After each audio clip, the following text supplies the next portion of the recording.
ঝড়ের মাস বৈশাখ। এই বৈশাখের মতোই রবি ঠাকুরের জন্ম। সোনার আশ্বিনে নয়, হিমের রাতের অঘ্রাণে নয়, ফুল রাঙানো ফাগুনে নয়, এই খর ক্ষিপ্র বৈশাখেই তাঁর জন্ম। এই খ্যাপা বৈশাখের বৈদিক তিলক দিয়ে সাজানো তার জন্মদিনের ললাট।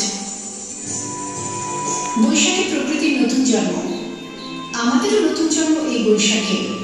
25শে বৈশাখে রবি ঠাকুরের জন্মদিনে দেখতে হয় না ক্যালেন্ডার, জিজ্ঞেস করতে হয় না তারিখটা কবে।